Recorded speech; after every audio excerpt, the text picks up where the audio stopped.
empezar a ampliar la discusión y también aportar una perspectiva que quizás no estaba presente hasta el momento.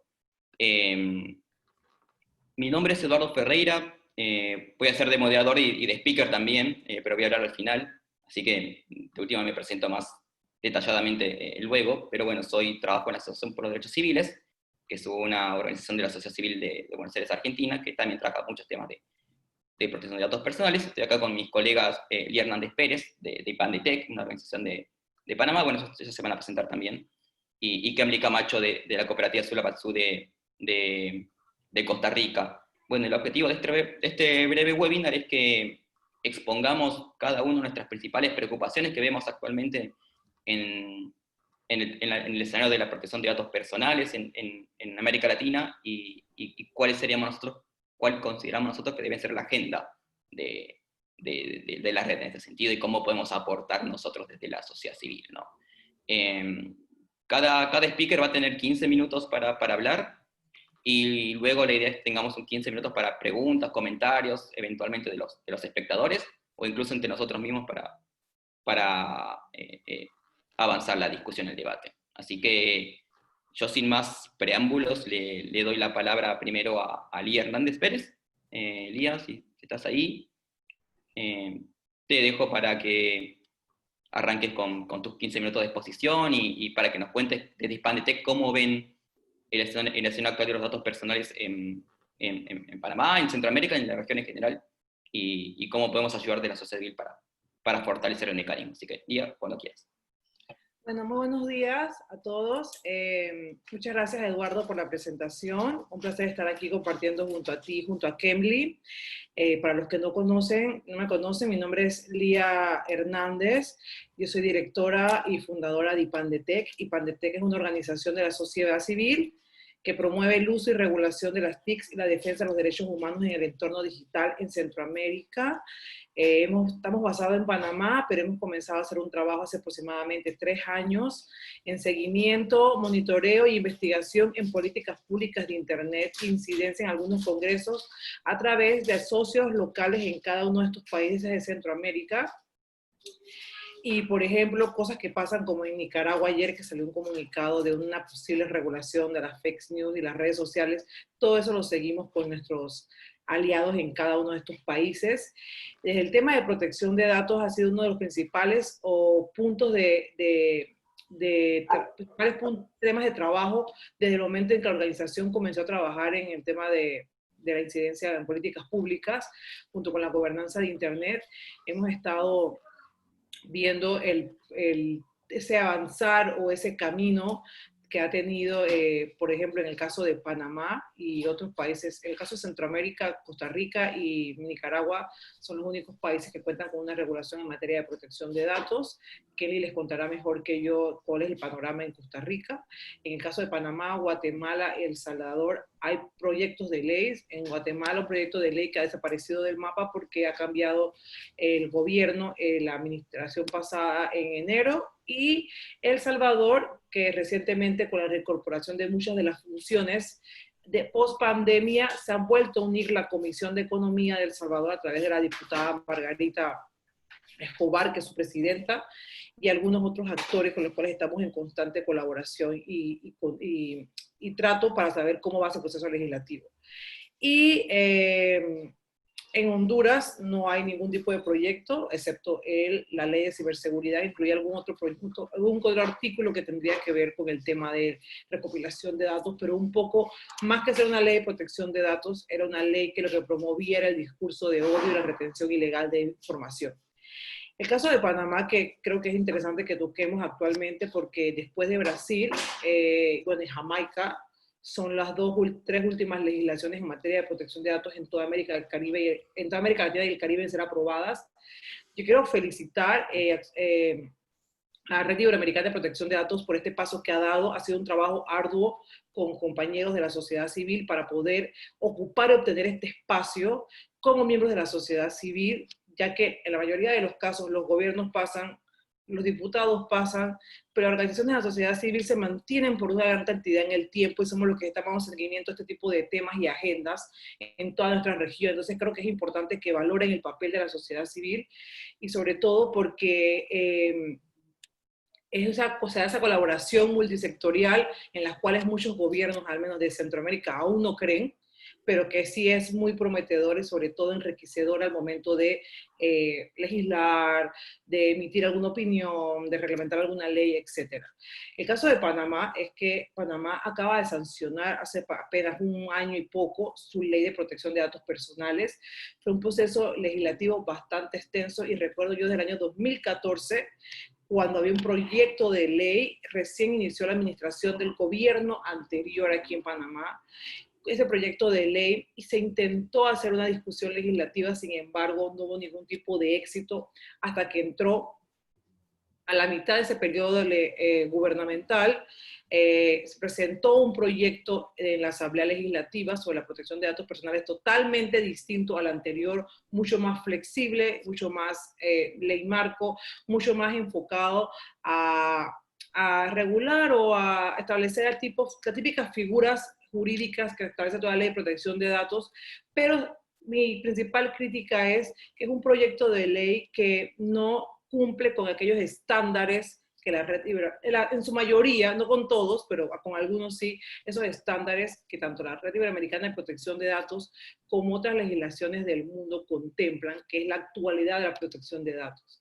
Si llegamos tarde a regular o a legislar sobre un tema sobre protección de datos, casi 30 años después que muchos países de tradición germano-románica como España, Italia y demás, creo que debemos llegar a regular ese tema con las particularidades del tema en el mundo actual. No quedarnos con esas viejas figuras de 30 años que se dan en España, por ejemplo, que creo que puede ser una crítica a la ley panameña. ¿Tenemos una ley? Sí, tenemos una ley. ¿Es un avance? Sí, es un avance. Se aplaude el esfuerzo y sobre todo esa discusión abierta y participativa que se dio durante casi 3 años para presentar el proyecto de ley ante una consulta pública en el cual fueron invitadas autoridades de la Organización de los Estados Americanos junto con el gobierno y que le permitió a los diferentes sectores del Estado panameño poder emitir opiniones sobre el texto de este proyecto de ley. Una vez este texto entra a la Asamblea Nacional de Diputados en Panamá, comienza una discusión en primer debate y en primer debate se queda una subcomisión de trabajo, porque hacer un tema del cual no todo el mundo conoce y maneja también, creo que lo principal, lo primordial y algo que aplaudo a los legisladores panameños es que proceden en crear una especie de comisión de trabajo para que la gente pueda emitir opiniones y se puedan discutir, se puedan sobre todo esclarecer puntos que a ellos muchas veces no les queda claro porque un diputado no puede ser experto en todas las temáticas que pongan ante la Asamblea Nacional. Y posteriormente este proyecto de ley es retirado del legislativo porque la autoridad competente, que en ese momento se le atribuía la calidad de autoridad competente y hoy también va a ser la autoridad competente en el tema, decidió que lo principal, lo primordial, lo ideal sería que no fuera la autoridad competente por no contar con recursos ni personal humano que llevar a cabo el enforcement para una ley como esta. Entonces, más adelante se vuelve a ingresar el proyecto de ley.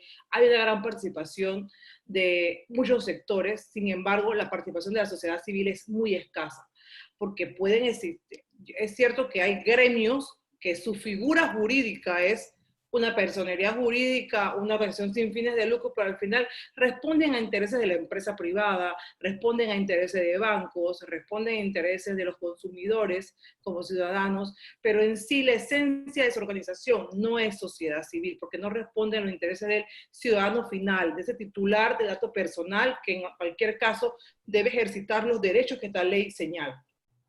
Y se aprueba la ley. Se aprueba la ley con la principal, una de las principales críticas constructivas que doy en cuanto a ella es la poca participación de la sociedad civil y el gran lobby que había sobre los sectores bancarios y de personas que manejaban inteligencia de datos financieros en esa discusión, por lo cual premió muchas cosas en esa ley por la cantidad, por el tipo de actor que se presentaron en esta discusión.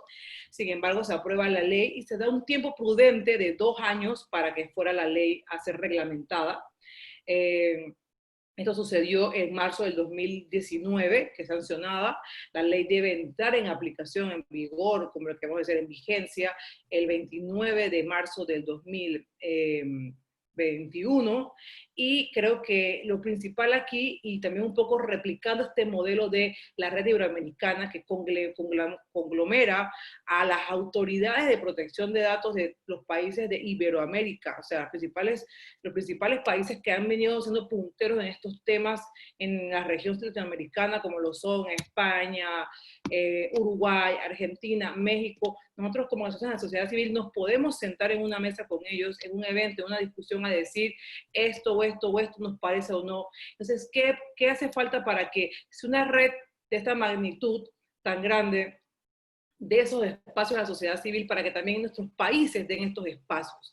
Otra crítica fundamental que yo tengo sobre el proyecto de ley, la ley ya de panameña, es una figura de un consejo de protección de datos. Esta ley tiene un consejo de protección de datos, el cual no hay un equilibrio en cuanto a se supone que este consejo debe reunir a actores de los diferentes sectores de la sociedad panameña, pero no hay un equilibrio en cuanto a sectores, porque está conformado 50% por el gobierno y 50% por la empresa privada. Porque con una cámara de comercio, sea una organización sin fines de lucro, de acuerdo a su figura jurídica, no significa que ellos respondan a los intereses de los particulares, de aquel titular del dato que puede ser vulnerada su información por una filtración o un uso mal manejo de la misma. Entonces, creo que esto es una asignatura pendiente y que el Colegio de Abogados es el único órgano o la única ente de la sociedad civil que está considerado para este consejo. Y el Colegio de Abogados no participó activamente como otros actores en esta discusión, pero creo que en ese Consejo de Protección de Datos se le debe dar una amplitud a otros actores de la sociedad que puedan realmente aportar al tema. Y para finalizar, en cuanto a qué viene y qué va a pasar, tengo entendido que la autoridad competente que va a ver estos temas en Panamá ya está trabajando en una reglamentación. Creo que es fundamental y primordial que no cometamos los mismos errores al momento de emitir la ley, que se tomen en cuenta a todos los actores, que se tomen en cuenta actores claves, tanto a nivel nacional como internacional. Como dice un amigo mío por ahí, el agua tibia no hay que inventarla. Este tema no es un tema que lo estamos inventando en Panamá, este tema ya está y debemos apoyarnos en muchos estándares y parámetros internacionales para hacer algo bien en Panamá. Panamá es un país que por su posición geográfica, que por su punto de enlace, por tener el canal, uno de los sistemas financieros más importantes de la región, la zona franca más importante de la región, pueden promover temáticas en torno a la economía digital, pero estar haciendo leyes que no vayan acorde a lo que queremos ser como país, nos puede pasar factura, no únicamente para el titular del dato, sino también para aquella inversión que ve en Panamá un país seguro para invertir. O sea, pensemos al momento de reglamentar no solamente en el gobierno y en las entidades bancarias, pensemos en todos los actores que de una manera u otra se pueden ver perjudicados o beneficiados por un correcto uso de esta ley. Así que eso por ahora sería mi participación, Eduardo. He centrado todo principalmente al tema de Panamá porque es como el que está más ahí como quien dice, actualizado el tema. En El Salvador aún siguen en conversaciones, que es otro país que también están dando muy adelantado el tema de la discusión. Siguen en conversaciones la Comisión de Economía con diferentes sectores para escuchar las voces de toda la sociedad salvadoreña y poder regular una ley de protección de datos que sea un modelo para la región, cosa que en Panamá no hemos podido hacer. Tenemos una ley, pero no es un modelo para la región, pudiendo haber adoptado o considerando puntos o parámetros o aquellos errores que se pudieron haber equivocado nuestros vecinos de Costa Rica al momento de legislar, por decir algo. Así que por ahora quedo por ahí y queda abiertas futuras intervenciones a lo largo de la hora. Gracias. Muchas gracias, Elia, por tu intervención. Sí, al menos yo tengo varias inquietudes para poder seguir luego de que expongamos los tres. Antes de pasarle la palabra a Kemri, bueno, les aviso a los espectadores que si tienen algunas preguntas pueden ir dejándolas por el chat o por la sección de preguntas y respuestas.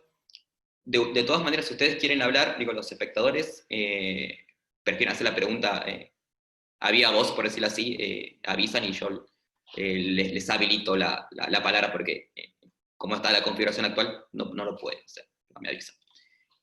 Ahora sí, también le doy el paso a Kemli Camacho de la cooperativa Sulabatsu de Costa Rica, que también es miembro del foro de la sociedad civil de la red iberoamericana. Ahí veo que ya estás compartiendo pantalla, así que ya está bien. Así que cuando quieras te cedo la palabra y arranca cuando quieras. Creo que estás muteada. Sí. Bueno, primero que todo es un... Ay, perdón, disculpen un momentito, perdón. Primero que todo, bueno, es un gran placer realmente compartir este ratito con ustedes y también con mis compañeros, ¿verdad? De Pandetec y de ADC. Siempre es un placer. Quiero presentarles un momentito. Estoy teniendo aquí un lío con esto.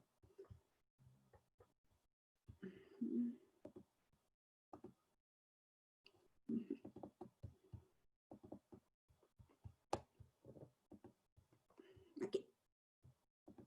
Listo, ¿verdad? Sí, sí, estoy compartiendo pantalla, ¿verdad? Sí, bueno, muchísimas gracias. Muchas gracias por esta oportunidad y muchas gracias de verdad a ADC y a Pandetec por compartir hoy este ratito de conversación. Yo, en realidad, como tenemos solamente pues unos 15 minutos y la pregunta es, ¿qué estamos haciendo las organizaciones de sociedad civil latinoamericanas o iberoamericanas en el tema de protección de datos personales? Y conversando con mis compañeros y compañeras, realmente quiero enfocarme en algo que nosotros creemos que es crucial, que es fundamental para la región y que en lo que venimos trabajando desde hace ya bastante rato, que es en el trabajo directo con la ciudadanía, con las comunidades, con las personas, digamos, en los barrios, en los territorios, ¿verdad? Alrededor del tema de protección de datos personales. Entonces, yo más que hablar de la legislación o hablar de la situación en Costa Rica, que después sí es interesante en la parte de preguntas podríamos conversarlo, sí quiero enfocarme en este tema porque yo creo que es crucial que trabajemos en ese punto. Mi nombre es Kemli Camacho, yo soy la coordinadora general de la cooperativa Sulabatsu. Sulabatsu tiene su sede en Costa Rica y lidera una mesa centroamericana de apropiación de las tecnologías digitales, donde somos una red de organizaciones que trabajamos en el tema de apropiación tecnológica de apropiación de tecnologías digitales desde hace ya más o menos 5 años. Todas ellas son organizaciones pues que tienen de sociedad civil, que tienen ya más de 15 años de existir y de trabajar en esta temática. Y pues a mí me honra mucho mencionarlas, ¿verdad? Trabajamos, la mesa centroamericana está integrada por Demos en Guatemala, por la RDS en Honduras, por Casa de Tres Mundos en Nicaragua, por la Asociación Conexión en El Salvador, y por la cooperativa Sulabatsu en Costa Rica, quien en este momento, digamos, lidera esta red. Es una red de organizaciones de sociedad civil y, como les digo, trabajamos en el proceso de apropiación de tecnologías, lo que significa que el foco del trabajo está muy orientado al trabajo en desarrollo local, ¿verdad? A partir de diferentes estrategias, entre ellas, pues, las tecnologías digitales y el tema de los datos personales. Entonces, mi enfoque de la presentación de hoy va a estar en lo que nosotros hemos identificado como Sulabatsu, en la urgencia de generar una educación popular para una ciudadanía digital en la región centroamericana, Nos interesa mucho que revisitemos todas las metodologías de educación popular, pero ya pues situadas, ¿verdad?, en nuestro nuevo contexto de sociedad digital. Entonces, realmente, pues nos vamos a enfocar en esto. Nosotras decimos en Sulabat Zoom que en este momento la ciudadanía digital tiene estos 5 nuevos derechos o 5, lo que hemos llamado los derechos de la ciudadanía digital. Y les voy a detallar rápidamente cada uno de ellos, cómo los hemos entendido. El primer derecho que nosotros creemos que tenemos que promover, y esto tiene todo que ver con la protección de datos personales. El primer derecho es que creemos que la ciudadanía tiene el derecho a entender cómo es que funcionan las tecnologías digitales, cómo es que funciona el Internet como base, pero alrededor de eso todas las tecnologías digitales. No puede seguir siendo un misterio que usamos, digamos, las tecnologías digitales. Entonces, ese es el primer derecho que nosotras estamos promoviendo en este momento. El segundo derecho es a saber cómo informarme. Y en esto, bueno, por ejemplo, nosotros decimos siempre frente a los fake news, la educación popular, ¿verdad? O sea, la gente tiene que aprender a informarse y tenemos que enseñar, digamos, el derecho a informarnos a la ciudadanía. El tercero es el derecho al dato. Nosotras también promovemos y creemos que hay un derecho al dato en el sentido de comprender qué está pasando con mis datos, dónde se están yendo, quién los tiene, qué hace con ellos, ¿verdad? ¿Cómo los obtiene? ¿Cómo saca provecho de estos, verdad?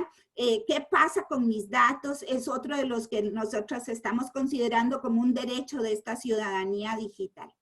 El cuarto es el derecho al algoritmo, el de saber, no solo saber cómo funcionan los algoritmos y qué decisiones están tomando los algoritmos, especialmente cuando son algoritmos de sistemas informáticos públicos, no solamente saber qué está haciendo el algoritmo y qué decisiones está tomando por mí el algoritmo, sino también tener derecho a la construcción del algoritmo. En estos momentos nosotros creemos que los procesos participativos ciudadanos tienen que estar orientados en mucho a la construcción colectiva y participativa de algoritmos, especialmente en la institucionalidad pública, ¿verdad? Y esto obviamente conecta con el manejo de los datos personales y lo que hacen los algoritmos con esos datos personales.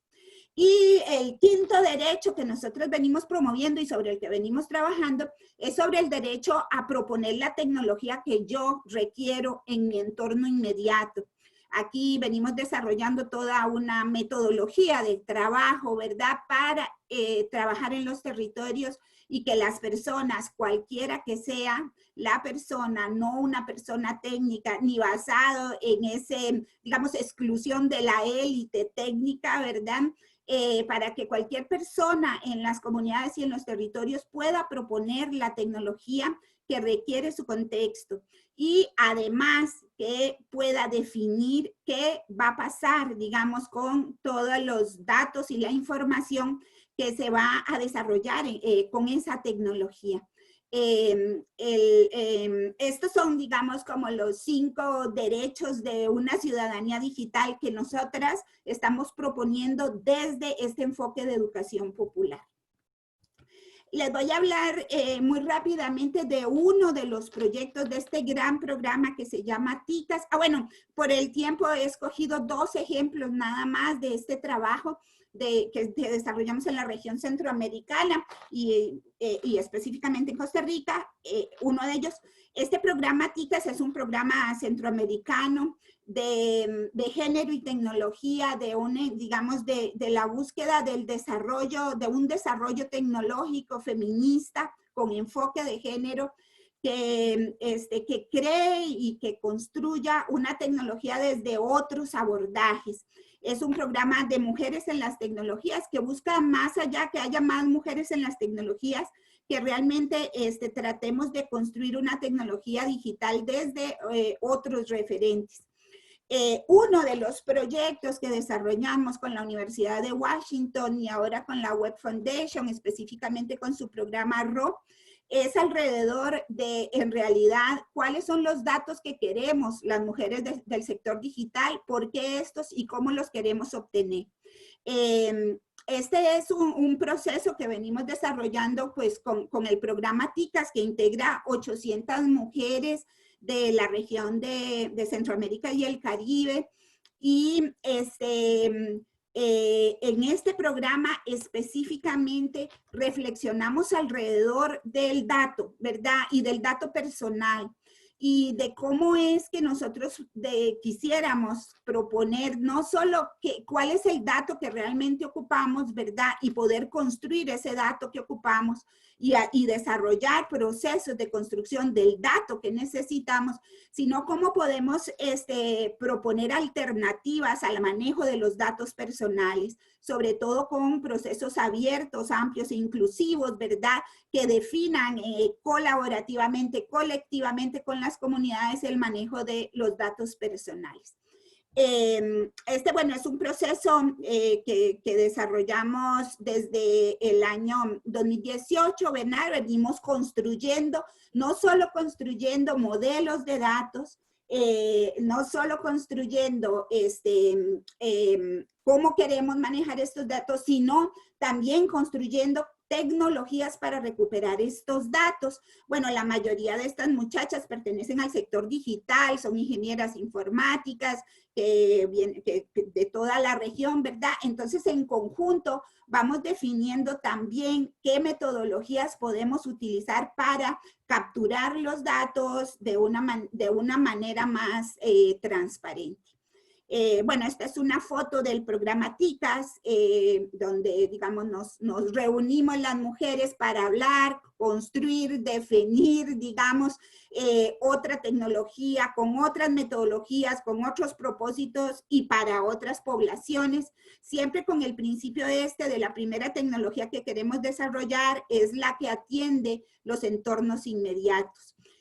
Con ellas hemos construido unos principios feministas para el desarrollo de tecnología que, entre otras cosas, identifica, digamos, la necesidad de un manejo de datos personales transparente, claro, el desarrollo de algoritmos transparentes también y construidos colectivamente, ¿verdad?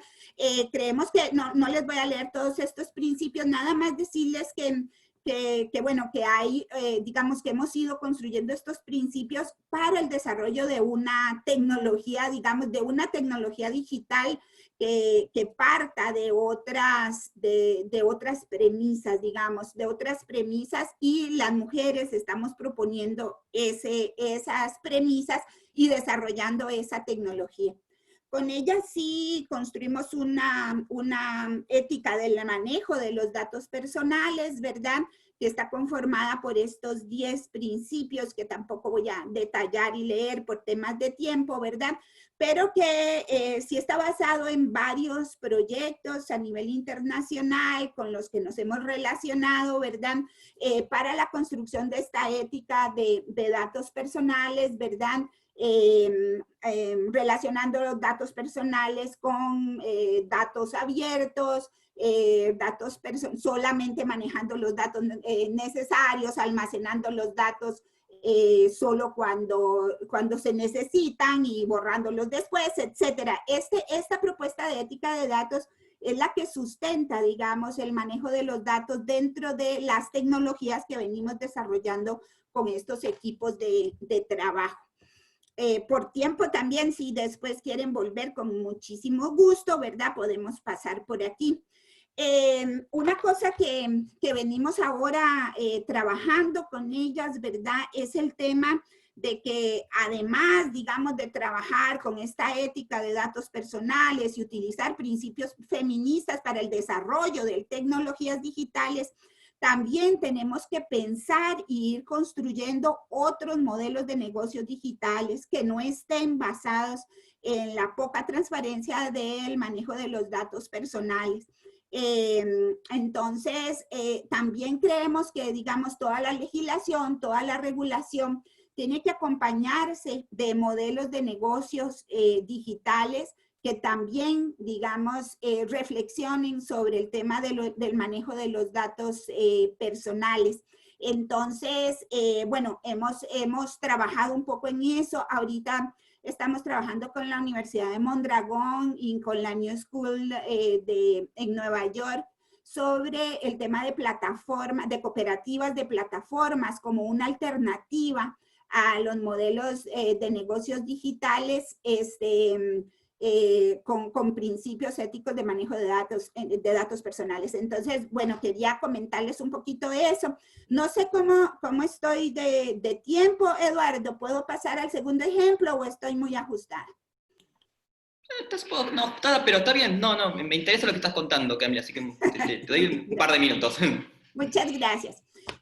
El segundo proceso que quería comentarles que estamos haciendo es un proyecto que se llama Kamasway. También lo venimos desarrollando desde el año 2018. Sale justamente de esta propuesta de generar tecnología con estos otros principios, ¿verdad?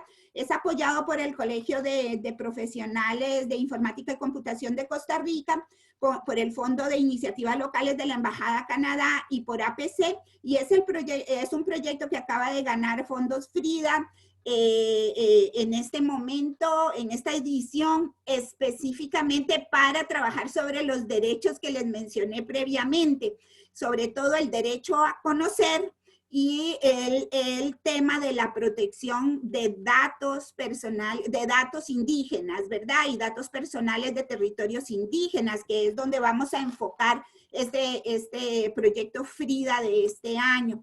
O Kamasway quiere decir en Cabécar, tecnología del hombre blanco, y este proyecto lo desarrollamos en este hermoso territorio que se llama Alto Pacuare, en el territorio Cabécar costarricense. Aquí en estos momentos todavía no hay conectividad y no ha penetrado, digamos, la internet ni la conectividad a internet.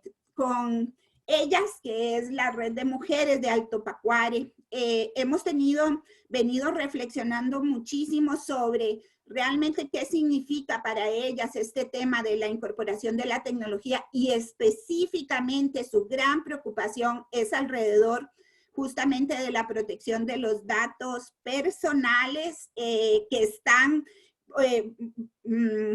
demasiado relacionados con los saberes de ellas, ¿verdad?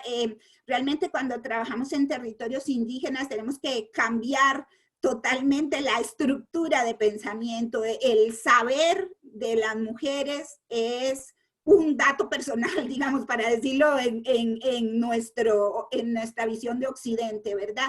O sea, las mujeres son las que transportan, ¿verdad?, los saberes de una generación a la otra. Es algo personal. Entonces, ellas están muy preocupadas de qué va a pasar con el ingreso de la tecnología y esos saberes que están relacionados con su persona, ¿verdad? Esta es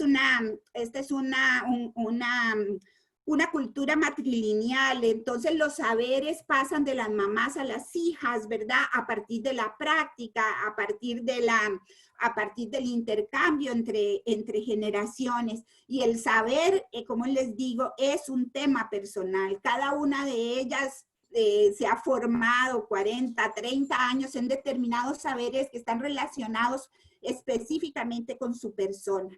Esta es una sesión de trabajo donde estábamos hablando un poco de justamente todos estos temas. Ellas, digamos, están muy, muy preocupadas, ¿verdad?, por el tema de los datos personales.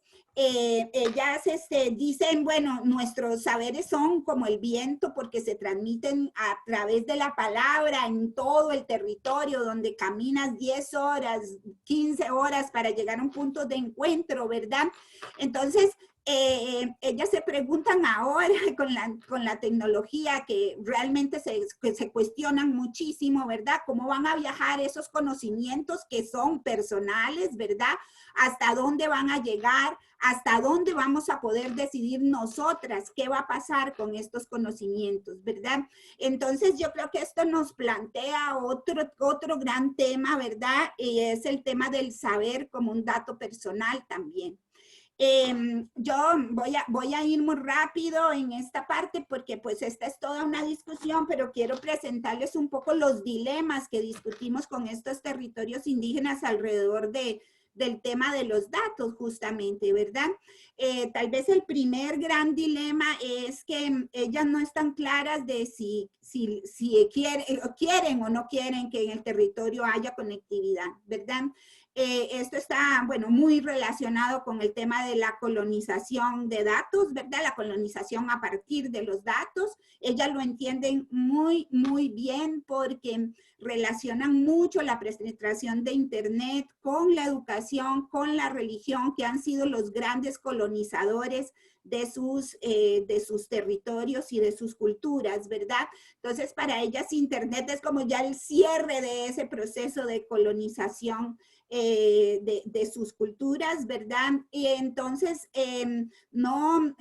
cuando hablamos de que es un derecho, porque en Costa Rica el acceso a Internet es un derecho, ellas siempre cuestionan que exactamente qué derecho les va a dar a ellas, ¿verdad? Si van a poder tener el derecho de negociar qué datos van a estar, que van a ser posibles de accederse con las tecnologías, si van a poder tener derecho a definir cómo quieren esa conectividad, dónde la quieren y dónde no la quieren, ¿verdad? Entonces, bueno, todo este tema de la conectividad, no conectividad es un dilema muy interesante en relación con el tema de propiedad, de la propiedad de los conocimientos y el manejo de los datos personales. El otro dilema, y voy a cerrar ya con esto para no quitar mucho tiempo, el otro dilema está relacionado con el primer derecho que les mencionaba previamente, ¿verdad? Y es cómo es que yo que soy la lideresa de este territorio, que es sobre mí milenariamente se han cargado las decisiones o he tenido la decisión de qué va a pasar con mi cultura y mi pueblo, ¿cómo voy a poder negociar yo ahora, ¿verdad? Si no conozco qué es lo que viene, ¿verdad? Entonces eso está muy relacionado con el derecho a conocer, que es parte de lo que estaremos haciendo con los fondos Frida ahorita, ¿verdad? Después hay una gran pregunta, o sea, ¿es posible que las tecnologías digitales fortalezcan nuestra cosmovisión? O sea, ¿hay posibilidad de conectar la forma de ver, la forma de pensar, la forma de creer, la forma de ser, digamos, de mi territorio, la forma en que yo manejo los datos, la forma en que yo manejo los conocimientos, la forma en que yo manejo los saberes y que lo manejamos como colectivo? ¿Hay posibilidad de conectar eso con este Okamazwey, que significa la tecnología del hombre blanco, que viene con totalmente otra cosmovisión? Ese es un tercer punto. Y eso está totalmente relacionado con la protección de los datos personales, ¿verdad? Porque la forma en que ellas protegen los datos personales de su comunidad no tiene conexión con la forma en cómo nosotros estamos pensando la protección de datos. Entonces, realmente, ¿cómo hacemos para conectar? Aquí yo siempre digo una cosa, imagínense que para estas culturas, por ejemplo, se cuenta diferente las cosas redondas de las cosas cuadradas, los seres humanos de los animales, la tierra de las escuelas, o sea, la matemática es sumamente compleja, ¿verdad? Y nosotros llegamos primero con la educación, con una matemática digital, y ahora llegamos con una matemática binaria a tratar de meter todos esos datos dentro de una estructura. Entonces, ese es otro gran dilema, ¿verdad?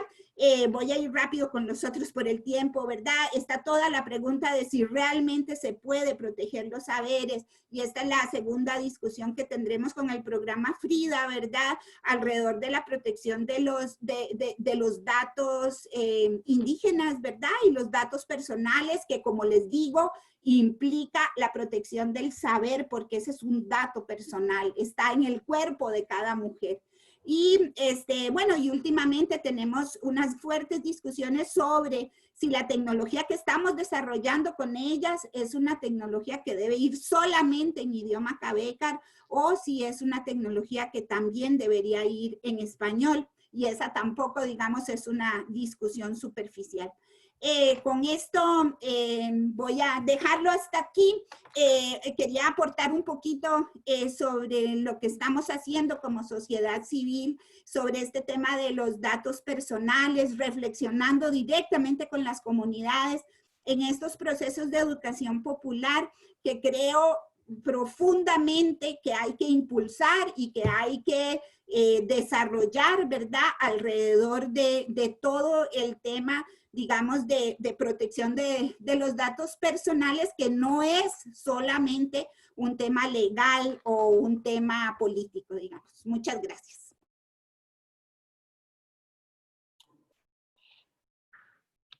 Muchas gracias, Kemly, y la verdad muy interesante el trabajo que está haciendo Sula Bazú en terreno. Una de las riquezas del foro de la sociedad civil es que las diferentes organizaciones que componemos este foro trabajamos a distintos niveles, ¿no? De policy, de legislación, de trabajo de campo con comunidades. Creo que ese es uno de los valores más enriquecedores de nuestro foro. Yo voy a intervenir ahora, voy a ser corto, voy a tirar unos puntos principales para después poder seguir la discusión. Bueno, mi nombre es Eduardo Ferreira, soy de la Asociación por los Derechos Civiles, con sede en Buenos Aires, Argentina, y una organización que ya tiene más de 20 años, desde el año 95, y ha trabajado diversos derechos fundamentales a lo largo de su historia, y últimamente hace mucho enfoque en el impacto digital de los derechos humanos y fundamentales. Mi idea es mencionar 3-4 puntos que están basados en la situación de Argentina, pero creo que pueden servir para la región en general como ejemplo. El primer punto que quiero señalar es el hecho de que esta situación anormal del 2020 con la pandemia del COVID-19, al menos en Argentina, bueno, las medidas que se tomaron para combatirlo estuvieron bastante concentradas en la autoridad presidencial, sobre todo al inicio de la pandemia, ¿no? Hubo mucha concentración de poder en el poder ejecutivo, y quizás uno puede decir, bueno, se justificaba por el inicio de la pandemia, por la necesidad de actuar rápidamente, etcétera, etcétera. Pero a su vez creo que esa concentración dio lugar a que se hayan cometido diversos errores o diversos desaciertos en materia de lucha contra la pandemia, y me refiero específicamente a temas de privacidad y datos personales. Por ejemplo, el gobierno nacional sacó la app Cuidar, que era la app oficial del Ministerio de Salud para fines de información, sobre todo en temas de pandemia, para hacer un test evaluativo, todo. Una vez que salió la aplicación desde diversos sectores, sociedad civil, incluso investigadores en seguridad informática, se empezaron a señalar ciertos defectos, sobre todo de seguridad de la aplicación. También se cuestionó el hecho de que pedía funciones que quizás excesivas para la finalidad que tenía la aplicación, sobre todo el tema de la geolocalización. Los términos y condiciones quizás no eran lo suficientemente adecuados para proteger los datos de los ciudadanos y las ciudadanas argentinas. En fin, hubo un conjunto de reclamos que se hicieron llegar tanto por vías formales como por vías informales, incluso por mismo Twitter mucha gente hacía estos tipos de reclamos, y bueno, una vez hechos estos reclamos, bueno, las autoridades nacionales tomaron en cuenta algunas de las cosas, se sacó la función de geolocalización, por ejemplo, se adecuaron los términos y condiciones para hacerlos más protectivos, se incrementaron las medidas de seguridad, y eventualmente llegamos a la situación actual donde ahora se publicó el código fuente de esa aplicación, con lo cual vemos un ejemplo de que, bueno, cómo la intervención de la sociedad civil o de actores externos ayuda a mejorar el funcionamiento del gobierno. Lejos de ser un obstáculo, es algo que les permite a las propias autoridades llevar a cabo su labor de manera más eficiente. Eso diría como primer punto. Otro punto que surge de la experiencia argentina es la necesidad de proteger los activos digitales del Estado, proteger la información que está en manos del Estado. En Argentina tuvimos varios casos de filtraciones de bases de datos, creo que la última es la base de datos de migraciones, se filtró bastante información de carácter sensible, y eso nos lleva a pensar también en que, bueno, más allá de la letra de la ley, que obviamente que es importante, ¿no? Y yo como abogado considero que es de valor, también hay que poner a las personas a pensar en las cuestiones técnicas, ¿no? En qué tan preparados están los estados iberoamericanos para enfrentar este tipo de amenazas, ¿no? Y en ese sentido, al menos por la experiencia en Argentina, creemos que todavía hace falta mucho, hace falta mayor capacitación e inversión en seguridad, ¿no? Porque por más que no tenga la mejor ley y los mejores estándares de seguridad, por decirlo así, bueno, si después no hay recursos para aplicarlos, se generan bastantes problemas, ¿no? Es otro punto que me gustaría remarcar. Otro punto tiene que ver también con un fenómeno que también surgió por la pandemia acá en Argentina, pero que ya venía desde bastante antes, y seguramente va a seguir bastante después, que es la inteligencia de fuentes abiertas y redes sociales por parte del Estado, ¿no? Lo que se conoce como ciberpatrullaje, al menos en Argentina, ¿no? Hubo bastantes casos de personas que fueron sometidas a persecución penal, ya sea por difundir información sobre la pandemia o hacer críticas a personajes de interés público, políticos, etc., ¿no? Más allá de las cuestiones que tengan que ver con libertad de expresión, que son importantes, pero son para otro ámbito quizás, en temas de privacidad se hizo mucho ruido el tema de que, bueno, el justificativo de que al ser comentarios en redes sociales no estarían sujetas a una expectativa de privacidad, ¿no? En ese sentido nosotros bregamos por reconfigurar el concepto de privacidad a la luz de las tecnologías digitales, ¿no? En ese sentido, uno diría, bueno, el hecho de que yo comente algo en redes sociales no significa que el Estado quizás tenga derecho a que sus fuerzas de seguridad hagan una vigilancia constante y un monitoreo permanente de lo que sucede en las redes, ¿no? En ese sentido, quizás habría que empezar a reformular la consideración de fuentes de acceso público y restricta, ¿no? Que es un concepto claro de la ley de datos personales, o del derecho de protección de datos personales, y que aparentemente daría amplias facultades a cualquier persona, sujeto que quiera hacer un tratamiento de datos de este estilo. Bueno, nosotros queremos decir que hay que empezar a restringir esto, porque una interpretación tradicional da lugar a este tipo, ¿no? Da lugar a que el Estado pueda hacer inteligencia, vigilancia, monitoreo de una manera bastante amplia, ¿no? En ese sentido, bueno, en Argentina también se empezó a hacer de manera... la polémica surgió por un comentario de la ministra de Seguridad, en base a esas críticas que hubo, el Ministerio de Seguridad sacó un protocolo para regular esa actividad y convocó una mesa civil de control, etc., lo cual consideramos que es un paso adelante en relación a lo que había antes, pero aún así hay bastante deficiencia. Por un lado, sigue sin haber intervención oficial del Congreso. Nosotros creemos que este tipo de cuestiones merece la intervención del Congreso, del Poder Legislativo, no se soluciona a través de resoluciones administrativas o protocolos del Poder Ejecutivo. Y actualmente, como está en la situación, donde el Congreso ya en Argentina ya puede sesionar, y ya pasó quizás los primeros meses de la pandemia, donde todos estábamos en una especie de incertidumbre acerca de cómo iba a ser esto, bueno, no se justifica la no intervención del Congreso a estas alturas, ¿no? Y sobre todo también reformar el protocolo que incluso la misma autoridad de datos personales en Argentina manifestó que tiene muchas deficiencias y de hecho recomendó que se suspenda la ejecución del protocolo hasta tanto se haga esa reforma, ¿no? Entonces por ahí tener en cuenta que el ciberpatrullaje, como se dice de manera coloquial, me parece que es un fenómeno que no solamente pasa en Argentina, sino pasa en otros países de la región, y con lo cual hay que tener un foco ahí, como defensores de los datos personales, ¿no? Y empezar a cuestionar esa narrativa de si está en las redes sociales porque es público y no merece ningún tipo de protección. Después, bueno, por último, señalar el tema de empezar a trabajar una convergencia entre los estándares iberoamericanos, que fueron sancionados por la red iberoamericana, creo que hace 3 o 4 años, creo que fue en Costa Rica, si no recuerdo, junto con los principios de la OEA. La OEA sabemos que está trabajando en actualizar los principios de datos personales de la OEA, y al menos la versión que existía anteriormente nos parecía que no desarrollaba el espíritu protector que por ahí los estándares tenían. Entonces, por ahí sería bueno que la nueva versión de esos principios que la OEA está sacando se actualicen, tengan más espíritu de lo que refleja los estándares iberoamericanos, que creo yo, al menos, obviamente con todas las críticas o algunas mejoras que uno pueda sugerir, son lo más consistente que hay, al menos en la región, acerca del tema, ¿no? Después tengo un par de cosas más, pero al menos quiero dejar por acá finalizado, como para que podamos seguir la discusión o las preguntas. Así que yo finalizo acá, y no sé, a los espectadores, si tienen alguna pregunta, pueden dejarlas por el chat o por la sección de preguntas y respuestas. Si no, si quieren hablar, me dicen y yo les habilito la palabra. Así que, como quieran.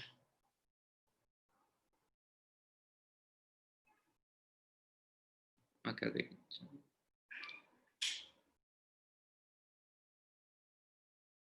Sí, tenemos una pregunta de Catherine Ryler, que dice, bueno, gracias a los tres. Noto una brecha muy grande entre la conversación normativa de cómo regir la recolección del uso de datos, por un lado, y la realidad cultural diaria de la comunidad. ¿Se deben crear puentes en estos espacios? En caso de que sí, ¿cómo se debe hacer? No sé, Elia y Cami, ¿quieren contestar la pregunta? Hola, sí. Ay, me quité las gafas. Sí, creo que justo lo que hemos comentado los tres en lo largo de nuestras intervenciones, es súper importante este tipo de espacios como los que nos brindan las autoridades iberoamericanas a nosotros mismos, la sociedad civil, que pensarán que es algo muy fácil de que la gente del gobierno quiera reunirse con la sociedad civil para estos temas. La sociedad civil, que en la mayoría de los casos es considerada como personas conflictivas, de querer interponer procesos y molestar, cuando en realidad cuando te reúnes con la sociedad civil especializada en estos temas, el trabajo fluye de la mejor manera, como en nuestro caso, y creo que también ha pasado a lo largo de lo que han explicado tanto Eduardo como Kelly, en Argentina como en Costa Rica. Creo que esto es fundamental, dar apertura al diálogo a otros actores y dejarlos escuchar, no tomar esa decisión precipitada de pensar de que no, fulanito no me va a aportar nada a esta conversación porque X es así o así o allá. Creo que eso ha sido fundamental, y al menos en Panamá, en otras temáticas, eso ha funcionado, y en Centroamérica también, independientemente que luego, cuando sale la ley, es una ley totalmente distinta a la que uno dejó en el Congreso, pero creo que esto es fundamental, y que sí, ves cómo hay esos desniveles en cuanto al tema normativo en Costa Rica, que estamos tan cerca de Panamá, y de repente y en Argentina, considerando que Argentina y Uruguay, México son como los países que tienen mucho más adelantado la temática de protección de datos en la región. Entonces creo que para eso son estos espacios de la red iberoamericana, para intentar algún día poder tener un equilibrio, mucho más unas legislaciones mucho más cercanas entre unos y otros, y aprendiendo de las buenas prácticas. No podemos esperar que todas las regulaciones o todas las leyes de todos nuestros países iberoamericanos sean perfectas y exactas, pero creo que sobre todo las buenas prácticas, porque si en la ley no se señala algo, eso es fundamental. Entonces yo creo que eso también es súper importante, aprender de las buenas prácticas de terceros estados para poder implementarlo o tropicalizarlo a la realidad de cada uno de nuestros países. Perfecto. Kevly, no sé si quieres aportar algo.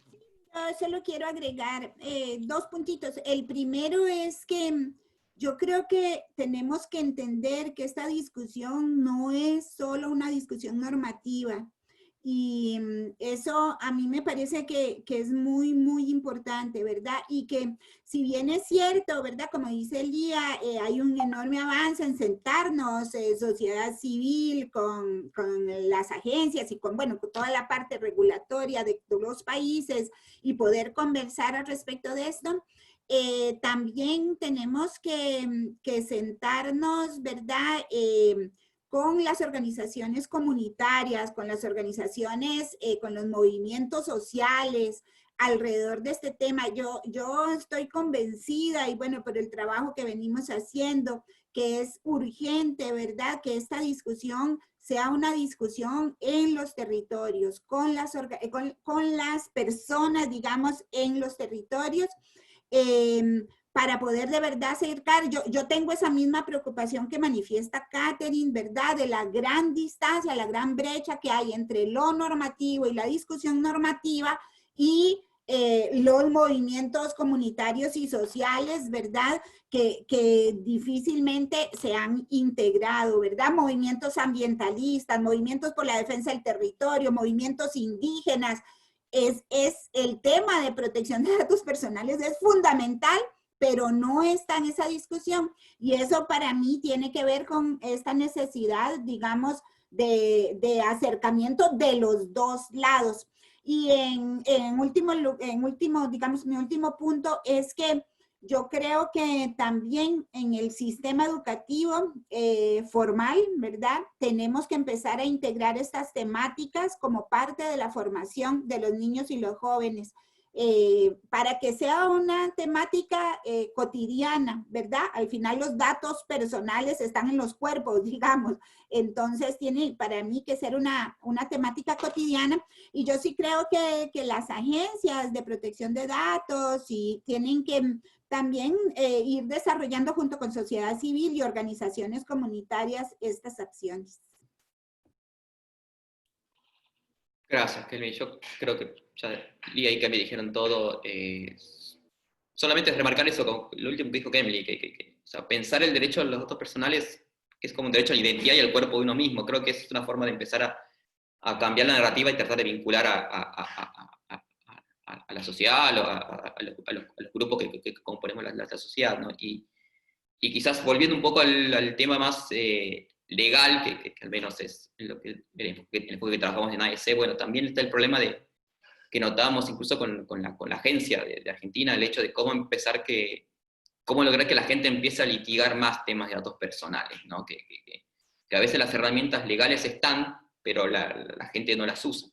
Y ahí, bueno, quizás el papel también de la sociedad civil, que trabaja más en temas jurídicos como la nuestra, es fundamental ahí, porque quizás una persona individual no tiene los incentivos para litigar por datos personales, pero bueno, una ONG, una organización no gubernamental de la sociedad civil puede hacer acciones colectivas o de clase que permitan un mejoramiento del panorama desde el punto de vista jurídico, legal, obviamente, ¿no? Sin perjuicio de los otros planos que también Kemly describió. Creo que tenemos una pregunta de Miguel Ángel. A ver, Miguel Ángel, te voy a permitir hablar. Creo que puedes hablar, Miguel Ángel, así que cuando quieras. Estás muteado ahora, pero... ¿Me veis? Ahora sí te oímos, Miguel Ángel. Ah, ¿qué tal? Bueno, a Kemly, a Eduardo y a Lía, que Lía, perdonadme, pero tenía una reunión con la ICIC y no he podido ir a Lía, sí, casi toda la intervención de Kemly y la de Eduardo. Y como digo, bueno, primero saludaros y daros y felicitaros por esta iniciativa en nombre de la Red Iberoamericana. Yo creo que es una buenísima iniciativa. Por una razón, para empezar, para que se conozca realmente la labor que estáis haciendo desde muy distintos ámbitos en la región, y también un poco el que se quite esa, bueno, que es una faceta más, pero no es la única, esa visión que siempre se tiene de las organizaciones sociales como vosotros, que están muy vinculadas, como decía Lía, un poco al mundo del activismo y de la protesta y de que esa visión crítica hay que tenerla siempre, pero también lleváis una labor sostenida, diaria, en muchos ámbitos. Y ahora que hablaba Kemly, hablé con ella hace un tiempo y hablaremos en los meses siguientes porque desarrollan una labor muy destacada con las niñas, con las mujeres en el tema de la educación.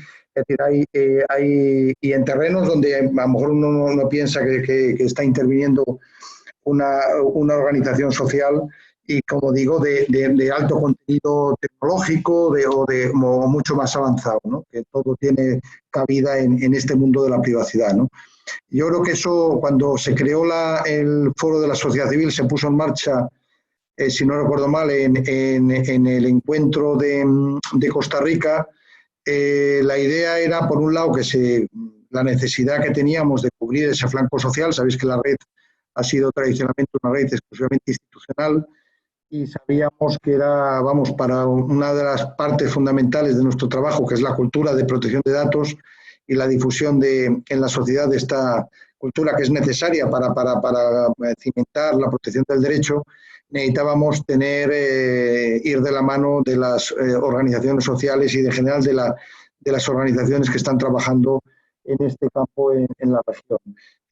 Lo que podríamos llamar el tejido civil, la sociedad civil, que no es muy amplia, pero bueno, tiene, como digo, las que lleváis trabajando tiempo y con una labor que no es fácil, pero bueno, ahí estáis, se va, y como digo, y queríamos ayudaros en lo que pudiéramos a crecer y a trabajar con nosotros de la mano, ¿no? Y luego también otra parte que es muy importante, y cada vez vamos a ver que es más, es que también las propias autoridades empiecen a tener dentro de su ámbito de competencias a trabajar en ámbitos más directamente sociales. Es decir, eso que podríamos llamar llevar a cabo, desarrollar un marco, una política de responsabilidad social o de sostenibilidad, como se llama ahora. Es decir, empezar a trabajar en temas de género, por ejemplo, ahora tenemos ya os anunciaremos un proyecto que se pone en marcha ya, sobre violencia digital en mujeres y niñas en la región, en el ámbito escolar,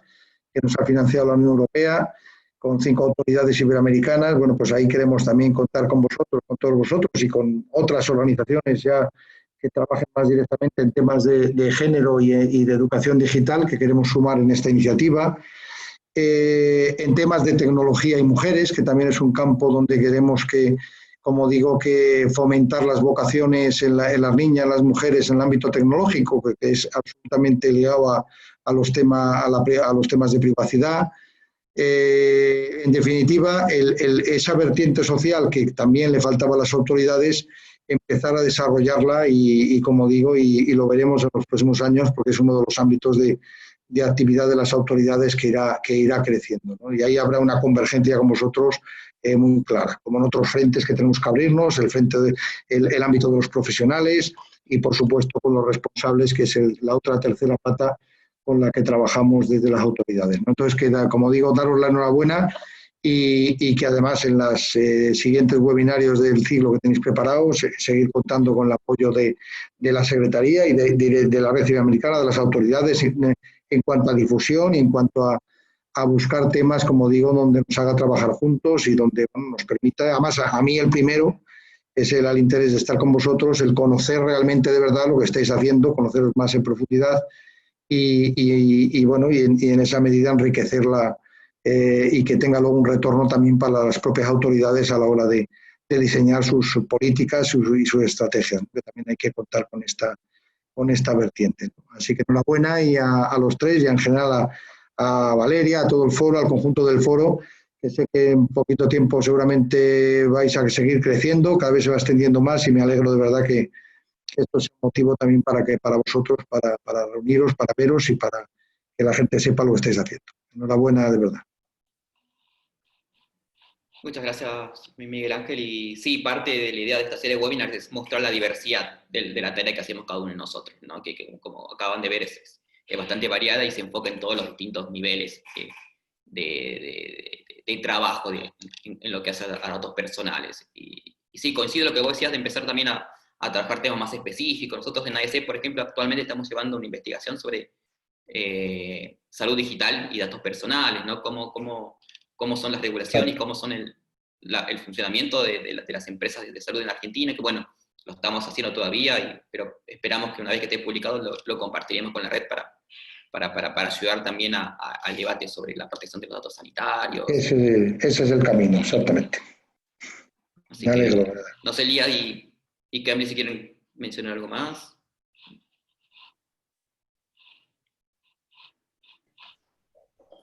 Creo que sí. Sí. Lía. Hola, Miguel Ángel. Por fin te veo.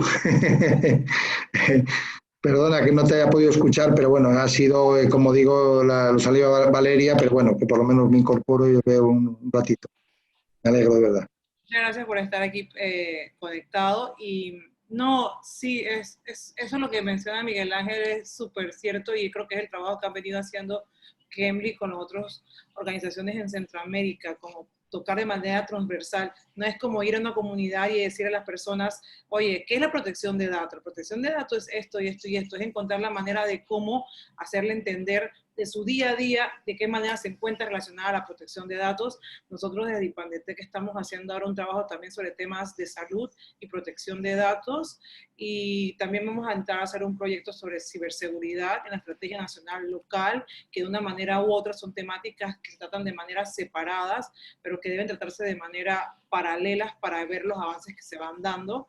Y creo que muchas veces incluso me dejarán mentir personas, los que están conectados aquí de México, pero he hablado con algunos colegas de las autoridades mexicanas en materia de protección de datos y siempre me señalan lo difícil que es a las personas poderle dejar claro la diferencia entre protección de datos y acceso a la información pública cuando están los dos temas en una misma autoridad.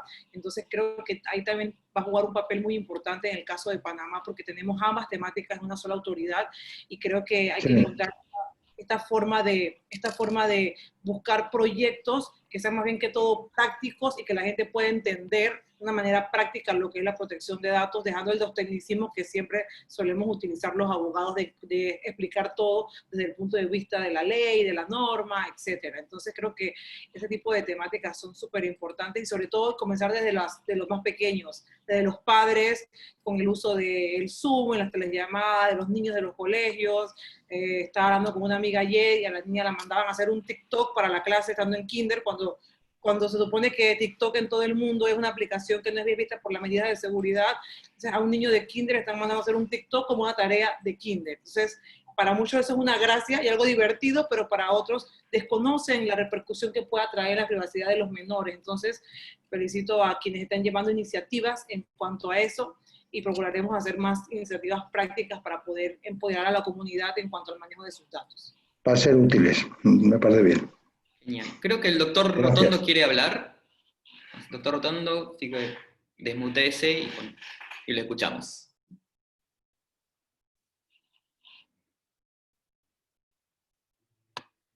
Está muteado. Felipe, mira a ver. Felipe. Sí, pidió la palabra, así que... Pero... O bueno, capaz que pues... Sí, no, se tiene que desmutear. Bueno.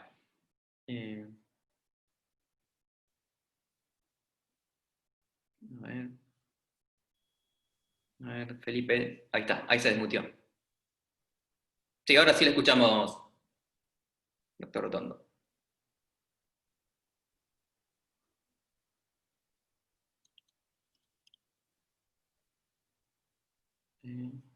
No, parece que no le escucha. No se escucha, ¿no?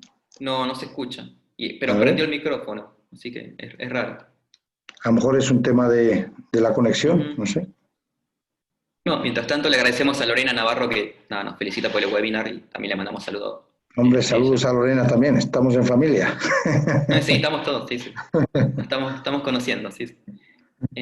Sí, no sé por qué no se escucha a Felipe, pero bueno.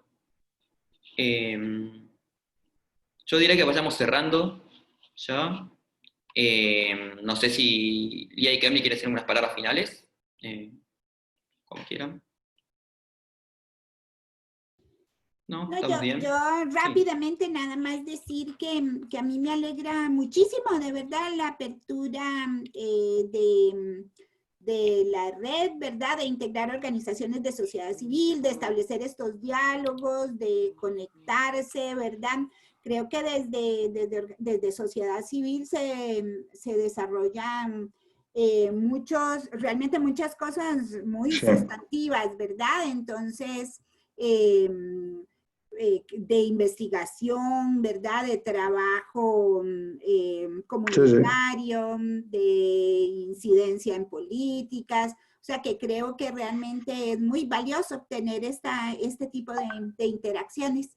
Y agradezco mucho que en hayamos podido compartir con Lía y con Eduardo y con todo el mundo que está presente aquí. Muchas gracias.